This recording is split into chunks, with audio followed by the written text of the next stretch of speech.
515 क्या कह रहा है, a circle of radius r touches the parabola x square plus 4ay is equal to 0 where a is positive.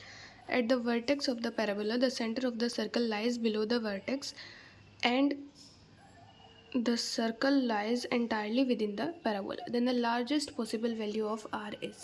तो हमें क्या बोला कि एक पैराबोला है x square is equal to -4ay. तो अगर कोफिशिएंट ऑफ एक्स स्क्वायर, अगर इसे हम ऐसे लिख सकते हैं -x² is equal to 4ay. Coefficient of x square negative है, अगर पॉजिटिव होता है तो अपवर्ड पैराबोला होता, अगर नेगेटिव है तो डाउनवर्ड पैराबोला हमारा बनेगा. तो ये होगा हमारा downward parabola with vertex at origin. हमें बोला centre of circle lies below the vertex. Vertex के नीचे लाई करा है, मतलब वाई एक्सिस पर लाई करेगा, तो सेंटर ऑफ द सर्कल हो जाएगा 0, -r, क्योंकि ये डिस्टेंस हमारा क्या है, रेडियस ऑफ सर्कल ही है. ठीक है, 0, -r हो जाएगा, तो हम सर्कल की इक्वेशन लिख देंगे, आ जाएगी x² + y² + 2ry is equal to 0. अब पैराबोला पे अगर हमें कोई भी पॉइंट लिखना है वो क्या होगा, वैसे तो होता है अगर हमारे पास हो x² is equal to y² is equal to 4ax हो तो होता है 280, 80 अब क्योंकि तो क्या है हमारा, ये एक्स स्क्वायर का कोफिशिएंट नेगेटिव है, तो ये हमारा पॉइंट क्या हो जाएगा पैराबोला पे 280, -80². अब क्या है इसका, इस पॉइंट का distance of this point from centre of circle must be greater than और equal to radius for circle to lie within parabola. अब क्या है, ये हमारा पैराबोला कोई भी पॉइंट इसे हम P मान लेते हैं है.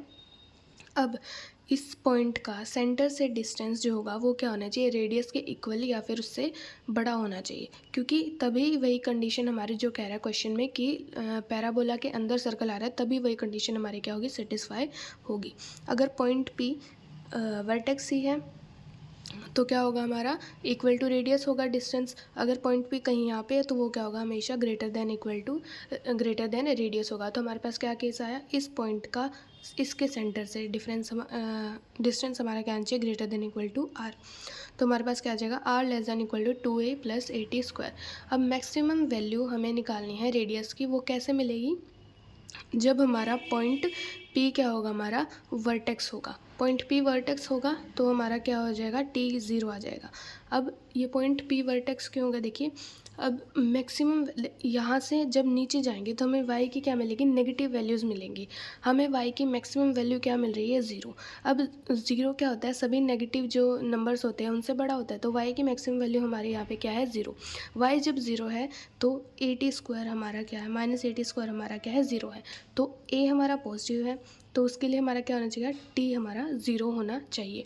तो मैक्सिमम वैल्यू अगर हमें r की निकालनी है तो हमें t को 0 पुट करना पड़ेगा, तो मैक्सिमम वैल्यू r की आ जाएगी हमारी 2a.